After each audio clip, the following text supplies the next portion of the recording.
Enguany s'ha celebrat l'11è cicle de música mediterrània Castelljalpí, organitzat conjuntament pels ajuntaments d'Arenys de Mar i d'Arenys de Munt, amb el suport de la Diputació de Barcelona i el Departament de Cultura de la Generalitat de Catalunya. Aquesta edició ha comptat amb 2 espectacles. El primer va ser el de l'Orquestra Camerata Simfonia del 18, amb l'espectacle Descobrint Tomàs Milans i Godellol, i va tancar-se amb un concert de Joan Dausà de la seva gira On seràs demà. I ens veu com un joc, que el poder ser feliç. Ja fa molts anys que celebrem aquest concert de música mediterrània i des del primer dia que l'Ajuntament d'Arenys de Mar ha col·laborat, perquè entenem que, siguent municipis tan propers, doncs, la col·laboració ha de ser estreta en tots els camps que pugui arribar a l'Ajuntament. El cicle d'enguany el centrem en música del 18, que és el concert que fem avui, i el d'en Joan Dausà, que farem la setmana que ve. Per tant, apostem per una música al voltant del Mediterrani i ben diversa, ben dispar, des de la música del 18 d'en Tomàs Milans, com la música més actual que ens presenta Joan Dausà, que és un d'aquests autors, de cantautors catalans, que està on fire. El grup Orquestra Camerata Simfonia del 18 va presentar l'espectacle Descobrint Tomàs Milans i Godellol, que pretén apropar la figura del músic i sacerdot canatenc.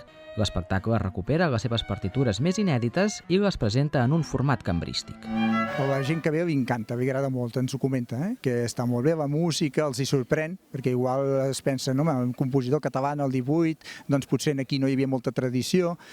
Es sorprèn, perquè copiaven els models que hi havia de l'època i en realitat treien coses molt curioses, característiques i que ara tenen un bon feeling. Clar, no arriba a tota la gent que voldríem, és veritat que és una música una mica de culte. Diumenge 6 de setembre va ser el torn del concert del cantautor Joan Dausà, que va reunir unes 400 persones al Castelljalpí.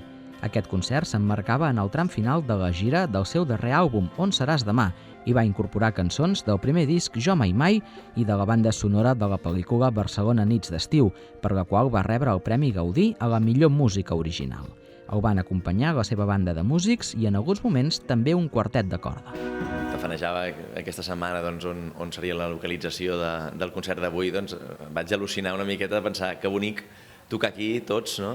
La personalitat del cantautor va manifestar-se a través de les seves cançons, sempre emotives, i també en les estones en les quals es va dirigir al públic per fer-lo partícip de l'espectacle.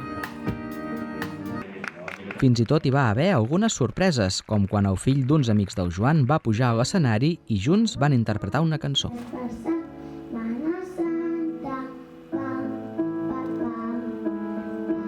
S'està acabant de rodar la pel·lícula Barcelona nit d'hivern, que és la segona part de Barcelona nit d'estiu, i ens encarreguem un altre cop de fer la banda sonora, i per tant estem treballant en això, la pel·lícula ha de sortir al desembre, i aquest estiu hem anat tocant un dels singles, que és Que sigui avui, per tant avui una cançó de les noves que toquem és aquesta, i aquest és el projecte que hi ha per davant abans de decidir com ens acomiadem després de tota aquesta aventura i descansar una miqueta l'any que ve.